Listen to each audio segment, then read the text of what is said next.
हे welcome back. स्वागत है आप सभी का एक बार फिर से हमारे यूट्यूब चैनल इंग्लिश विद आलोक पर। और मैं आलोक वर्मा आपके बीच में एक बार फिर से नए वीडियो लेक्चर के साथ आया हूं। और ये वीडियो लेक्चर जो होगा ये नरेशन पर होगा। और नरेशन की बहुत ही इंपॉर्टेंट क्लास आज होने वाली है, कहीं छोड़कर मत जाइएगा। यदि आप वीडियो तक आ ही गए हैं, इतना देख ही लिए हैं, तो पूरा देख करके जाइएगा। आधा ज्ञान जानलेवा होता है, मतलब आपको पूरा पढ़ के जाना होगा। स्किप भी करेंगे तब भी नुकसान होगा। स्किप जब आप करते हैं ना, तो कई बार ऐसा होता है इंपॉर्टेंट चीज़ें वही स्किप वाले में पार्ट में ही छिप जाती हैं। इसका मतलब आपको वीडियो पूरा देखना है। और जो भी बच्चे यार फटाफट जुड़ जाइए, जो हाई स्कूल और इंटर के बच्चे हैं ना, वो फटाफट तुरंत आ जाइए, क्योंकि ये क्लास आपके लिए ये पता है मैं आपकी बोर्ड एग्जाम की तैयारी करवा रहा हूँ। और तैयारी यहीं पर होगी और पूरी तैयारी होगी। अभी मैंने ट्रांसफॉर्मेशन पढ़ाया है, अब नरेशन चल रहा है, और कक्षा 10 और कक्षा 12 के बच्चों को मैंने इकट्ठा कर दिया है। यानी कि अब आप सब दोनों मिलकर के, यानी हाई स्कूल वाले भी और इंटर वाले भी, ये दोनों क्लासेस आप सब क्या कर सकते हैं, अटेंड कर सकते हैं। और आज की क्लास होगी नरेशन पर। नरेशन का पार्ट 1 पार्ट 2 हो चुका है, आप जाकर के वीडियो में देख लीजिएगा। मैं आई बटन पर दे देता हूं, आप वहां पर चेक कर लीजिएगा कि ये जो नरेशन मैंने पढ़ाया है उसके दोनों पार्ट आप वहां पे चेक कर सकते हैं। और आज की क्लास नरेशन पर ही होगी। और आज हम करेंगे प्रैक्टिस, आज हम करेंगे एक्सरसाइज। आज हम आपको सिखाएंगे डायरेक्ट से इनडायरेक्ट में कैसे चेंज करते हो। बहुत कठिन काम नहीं है, बस आपको लगता है हम चुटकियों में आपको सिखा देंगे कि डायरेक्ट से इनडायरेक्ट में कैसे बदलते हैं। बहुत ज्यादा घबराने की जरूरत नहीं है भाई, आप एकदम सही जगह पे हो। ठीक है, आप एकदम सही जगह पे हो। बस पेशेंस रखिए, धैर्य रखिए और कंसंट्रेशन के साथ आप मुझे फॉलो करिए। और नहीं आएगा तो मुझे बताना, ठीक है।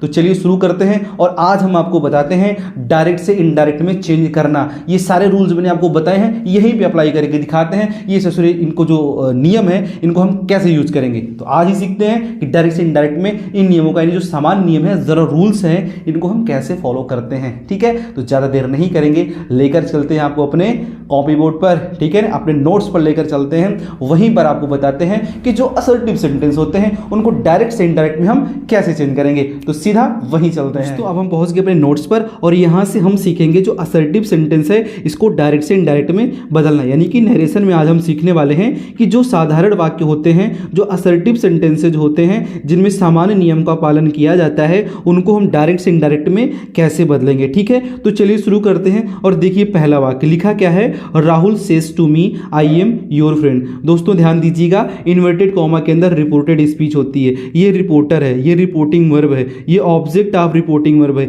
ये कॉमा है, ये इन्वर्टेड कॉमा है। और इन्वर्टेड कॉमा के अंदर रिपोर्टेड स्पीच क्या है, बंद है। यानी कि इस स्पीकर के द्वारा, इस सब्जेक्ट के द्वारा, इस कर्ता के द्वारा, या यूं बोले राहुल के द्वारा जो भी बात कही गई है वो इन्वर्टेड कॉमा के अंदर बंद है। तो ये पूरा का पूरा क्या, कौन सा कथन है, डायरेक्ट नरेशन है। ठीक है, तो चलिए डायरेक्ट से इनडायरेक्ट में बदलने से पहले मैं आपको कुछ चीजों को समझा देता हूं। ध्यान दीजिए, जब डायरेक्ट को हम इनडायरेक्ट में बदलते हैं तो कुछ स्टेप्स को फॉलो करते हैं। यानी कि सबसे पहले हम किस में चेंजेस करते हैं, रिपोर्टिंग वर्ब को देखते हैं। तो रिपोर्टिंग वर्ब क्या होगा, स्टेप 1 में चेंज ऑफ रिपोर्टिंग वर्ब का रूल होता है। यदि रिपोर्टिंग वर्ब से होगा, सेज होगा और सेड होगा, तो इनमें डायरेक्ट से इनडायरेक्ट में जब बदलेंगे तो इनमें कोई चेंजेस नहीं करेंगे। अर्थात से को उतार देंगे डायरेक्ट इनडायरेक्ट में, सेज को भी उतार देंगे इनडायरेक्ट में, और सेड है तो सेड लिख देंगे। अर्थात कि कोई चेंजेस नहीं करेंगे। लेकिन जैसे ही से के साथ टू लग जाए तो सेड टू को टेल में चेंज कर देंगे, सेज के साथ टू लग जाए तो सेज टू को टेल्स में चेंज कर देंगे, और सेड के साथ टू लग जाए तो सेड टू को टोल्ड में चेंज कर देंगे। ठीक है, तो सबसे पहले स्टेप यही होता है कि हम कर्ता के बाद रिपोर्टिंग वर्ब को चेंज करते हैं। तो चलिए चेंज करके देखते हैं। इनडायरेक्ट में क्या होगा, जो कर्ता होता है यानी कि जो सब्जेक्ट होता है वो नहीं चेंज होता है। ठीक, अब क्या लिखा है, सेज लिखा है। अब सेज अकेले तो लिखा नहीं है, सेज के साथ क्या हुआ है, टू आया। तो सेज टू किस में चेंज होगा, देखो क्या लिखा है, टेल्स में। किस में चेंज हो जाएगा, टेल्स में चेंज होगा। ठीक, उसके बाद जो ऑब्जेक्ट है टू को हटा दोगे, यहाँ पे मी लिख दोगे। फिर क्या दिख रहा है, कॉमा इन्वर्टेड कॉमा। देखिए दोस्तों, ये एक तरह का ताला होता है, ठीक है ना, ये एक तरह का सिक्योरिटी लॉक लगा होता है। अमन अपने ऑब्जेक्ट को साथ में लेकर के इस दरवाजे तक पहुंचता है और देखता है कि यहाँ पर कॉमा इन्वर्टेड कॉमा नामक ताला लगा हुआ है। अभी ये सिक्योरिटी लॉक लगी हुई है, उसको तोड़ने के लिए क्या करना पड़ेगा, इसको एक पासवर्ड का लगाना पड़ेगा। यानी कि सिक्योरिटी लॉक को तोड़ने के लिए कोई ना कोई पासवर्ड उसमें ऐड करना पड़ेगा, तभी यानी कि कोई ना कोई की लगानी पड़ेगी, चाबी लगानी पड़ेगी, तब ये जाके टूटेगा। फिर ये सारे लोग मिलकर के इसके अंदर एंट्री मारेंगे। ठीक, तो क्या होगा, जो असर्टिव सेंटेंस होता है, कॉमास को किससे हटाते हैं, दैट से हटाते हैं। जब भी आपको असर्टिव सेंटेंस दिखे तो कॉमा इन्वर्टेड कॉमा को किससे रिमूव करोगे, दैट नामक कंजंक्शन से। उसके बाद आता है चेंज ऑफ पर्सन का रूल। जो स्टेप नंबर 3 होता है वो चेंज ऑफ पर्सन होता है। हम देखते हैं कि जो रिपोर्टेड स्पीच के अंदर जो भी पर्सन यूज हुए हैं, फर्स्ट सेकंड थर्ड पर्सन, उनमें हम चेंजेस करते हैं। तो आप देख सकते हो यहाँ पे क्या लिखा हुआ, आई लिखा हुआ। आई फर्स्ट पर्सन है और जो फर्स्ट पर्सन होता है वो चेंज होता है रिपोर्टिंग वर्ब के सब्जेक्ट से। तो सब्जेक्ट कौन है, राहुल है। देखिए जो भी रिपोर्टेड स्पीच के अंदर का पर्सन होगा उसकी केस नहीं चेंज होनी चाहिए, ध्यान दीजिएगा। वो जिसको भी बदलेगा उसकी केस नहीं चेंज कर सकता है, ठीक। तो आई नॉमिनेटिव केस में है तो राहुल भी कौन सी केस में है, नॉमिनेटिव केस में है। एक चीज और नहीं बदलता है वो है नंबर, यानी कि आई सिंगुलर है और आई की केस नॉमिनेटिव है। तो आई अगर राहुल को बदलेगा तो वो नॉमिनेटिव में राहुल को बदलेगा और केस क्या होगी उसकी, सिंगुलर होगी। तो इत्तेफाक से राहुल भी क्या है, नॉमिनेटिव केस में है और राहुल कौन से नंबर में है, सिंगुलर में है। तो राहुल में कोई चेंजेस नहीं होगा, बशर्ते राहुल को आप नाउन यूज कर लिए हैं, उसके स्थान पर राहुल का प्रोनाउन क्या यूज करोगे, ही यूज करोगे। एक चीज और देख सकते हो, स्टेप नंबर जब 4 पे हम बढ़ते हैं तो देखते हैं इसका टेंस क्या है। अब ये क्या है, आई एम योर फ्रेंड, यानी कि ये प्रेजेंट टेंस है। वैसे जब रिपोर्टिंग वर्ब सेट होती है, पास्ट में होती है, तो रिपोर्टेड स्पीच के टेंस में परिवर्तन होता है। लेकिन एक चीज ध्यान दीजिएगा, जब भी रिपोर्टिंग वर्ब प्रेजेंट में होगी तो रिपोर्टेड स्पीच के टेंस में कोई भी परिवर्तन नहीं होगा। आप देख सकते हैं सेज है, तो ये कौन से टेंस में है, प्रेजेंट में है। अब ये जो प्रेजेंट टेंस में है इन्वर्टेड कॉमा के अंदर रिपोर्टेड स्पीच, इसको जब हम इनडायरेक्ट में लिखेंगे तो भी प्रेजेंट टेंस में ही लिखेंगे। बस फर्क इतना है, ही के साथ इज का इस्तेमाल होगा, एम का नहीं होगा। अब देख सकते हो दूसरा प्रोनाउन यूज हुआ योर, क्या है, योर है। योर कौन सा पर्सन है, सेकंड पर्सन है। कौन सा पर्सन है, योर आपका सेकंड पर्सन है और इसकी केस क्या है, पजेसिव केस है। कौन सी केस है, पजेसिव केस है। अब second person possessive case, second person change किससे होता है, रिपोर्टिंग वर्ब के ऑब्जेक्ट से। ऑब्जेक्ट कौन है, मी है। अब योर जाएगा मी के पास, बोलेगा भैया चलो मेरे घर में। तो यहाँ पे सबसे बड़ी कंडीशन ये है कि इनके घर वाले भेजे हैं मी को ले आने, लेकिन बोले हैं कि तुम अगर उसको लेकर के हमारे घर में आओगे ना तो बिल्कुल वो तुम्हारे जैसा होना चाहिए, यानी कि तुम जैसे दिख रहे हो सब तुम्हारे जैसा होना चाहिए। तो लेकर जाता, बोलता भैया चलो मेरे घर में चलना है। तो बोला ठीक है चलते हैं। बोला लेकिन एक शर्त है। बोला कौन सी शर्त है, बोला कि मैं जैसा हूँ, जिस केस में हूँ, जिस नंबर में हूँ भैया तुमको उसी तरह बदलना पड़ेगा। बोला ठीक है शर्त तुम्हारी मंजूर है। तो मी क्या होता है, योर वाली केस में बदल जाता है, यानी पजेसिव केस में जब बदल जाता है तो मी का पजेसिव केस क्या होता है, माई होता है। ही is my friend. I hope कि आपको समझ में आ गया होगा कि ये कैसे चेंज हुआ, ठीक है। तो कुल मिला के चेंज कैसे हुआ, Rahul tells me that he is my friend. My क्यों हुआ, क्योंकि योर पजेसिव केस है, जो जिस केस में होता प्रोनाउन उसी को अपने में लाकर बदल लेता है। तो मी किस में बदल गया, माई में बदल गया। अगला देखते हैं, लिखा है राम सेज। क्या लिखा है, राम सेज। तो सब्जेक्ट में कोई परिवर्तन नहीं। अब सेज के साथ टू नहीं लगा हुआ, इसका मतलब सेज को हम सेज ही लिखेंगे। इन्वर्टेड कॉमा यानी कि जो सिक्योरिटी लॉक लगी है इसको तोड़ने का पासवर्ड क्या होता है, दैट होता है। अब सी देख लो, कौन सा पर्सन है, फर्स्ट पर्सन, सेकंड पर्सन की थर्ड पर्सन, ये थर्ड पर्सन है। सी थर्ड पर्सन है और रूल्स के अनुसार थर्ड पर्सन को नहीं चेंज करते हैं, जैसे लिखा होता है वैसे एज इट इज उतार देते हैं। सी, अब इज को भी उतार देंगे। इज क्यों लिखा जाएगा, क्योंकि ये टेंस प्रेजेंट में है। सी इज इल, ये भी बन गया बहुत आसानी से। आप अच्छे से आप इसको क्या कर लीजिएगा ना, स्क्रीनशॉट ले लीजिएगा और कॉपी कलम लेकर के बैठिए। जो एक्सरसाइज में करवा रहा हूँ, एग्जाम्पल्स दे रहा हूँ, वो आपको अच्छे से समझ में ताकि आ जाए। अगला देखते हैं क्या लिखा है, बी विल से। अब ये देखो फ्यूचर का है, कौन से टेंस का है, फ्यूचर का है। जब रिपोर्टिंग वर्ब प्रेजेंट में हो और फ्यूचर में हो तो रिपोर्टेड स्पीच के टेंस में कोई परिवर्तन नहीं होता है। इसको बार बार कान खोलकर सुन लीजिए, गलती नहीं होनी चाहिए, पेपर में आ जाए तो, ठीक है। तो क्या लिखेंगे, बी विल, क्या होगा, सेल। बी विल से क्या होगा, बी। वैसे आई और वी के साथ क्या लगता है, सेल का यूज आप कर सकते हो, सेल का भी यूज कर सकते हो, यहाँ पर आप सेल का भी यूज कर सकते हो, ठीक है ना। बी सेल से, फिर कॉमा इनटू कॉमा किससे हटेगा, दैट से हटेगा। दे आर, क्या होगा, दे आर। अब दे क्या है, थर्ड पर्सन है। दे कौन सा पर्सन है, थर्ड पर्सन है। अब ये थर्ड पर्सन कहीं से नहीं चेंज होगा तो इसको एज इट इज उतार देंगे।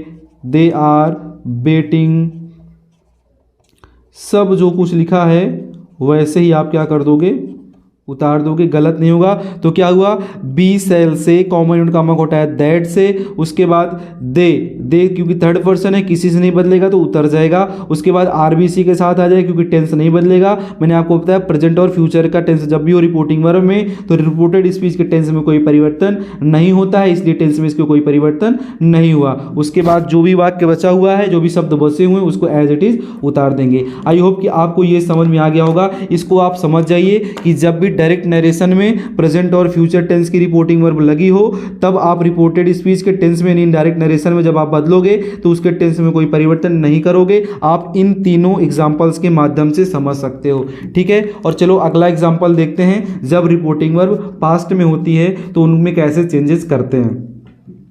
तब तक आप इसका क्या कर लीजिए ना, एक स्क्रीनशॉट ले लीजिए। चलिए इस वाले सेंटेंस को देखते हैं कि जब रिपोर्टिंग वर्ब किस में होगी ना, पास्ट में होगी। ये देखो सेड लिखा है, सेड लिखा है, सेड लिखा और सेड लिखा है। अब रिपोर्टिंग वर्ब किस में है, पास्ट में है। किस में, ये पास्ट में है। जब रिपोर्टिंग वर्ब पास्ट में हो तो रिपोर्टेड स्पीच का जो भी टेंस होता है उसका क्या हो जाता है, प्रेजेंट में होगा तो पास्ट हो जाएगा, पास्ट में है तो पास्ट में ही रहेगा। तो मैं कुछ 4 एग्जांपल्स आपको दे रहा हूं और आशा करता हूं आपको बहुत बढ़िया से यानी कि अच्छे तरीके से समझ में आ जाएगा, ठीक। तो देखिए पहले सेंटेंस क्या लिखा है, he said to me I write a letter, ठीक। अब इसको कैसे चेंज करते हैं, जो आपका स्पीकर है, जो वक्ता है, जो सब्जेक्ट है उसको नहीं चेंज करते हैं।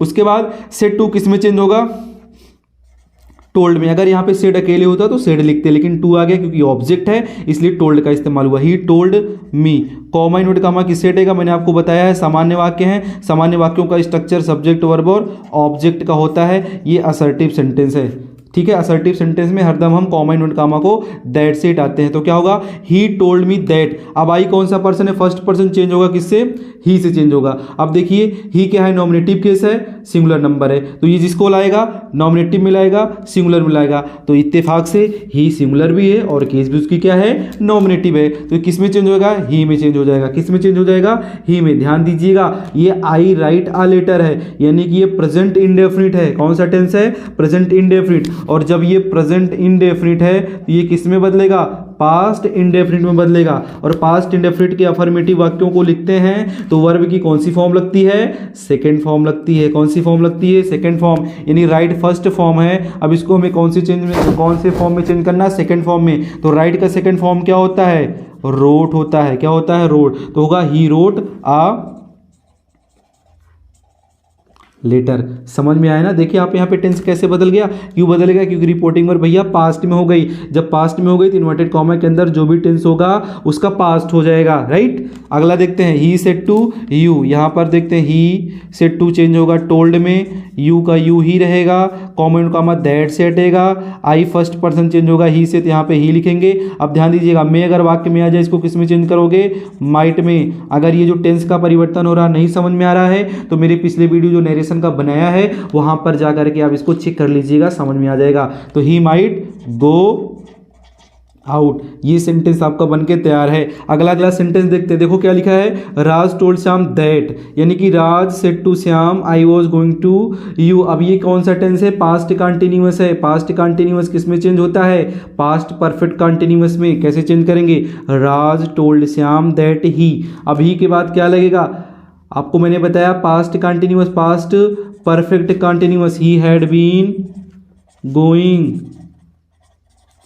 टू यू किस में चेंज होगा, श्याम में। यू ऑब्जेक्टिव केस है, श्याम भी ऑब्जेक्टिव केस है, ठीक है। श्याम का क्या होता है प्रोनाउन, ऑब्जेक्टिव केस में। ही का क्या हो जाएगा, हिम हो जाएगा। देखिए सेंटेंस आपका तैयार है, यानी कि आपने देखा पास्ट कंटिन्यूअस को किस में बदला गया, पास्ट परफेक्ट कंटिन्यूअस में इसको क्या कर दिया गया, चेंज कर दिया गया। अगला देखते हैं, दे सेड, क्या लिखा हुआ है, दे सेड,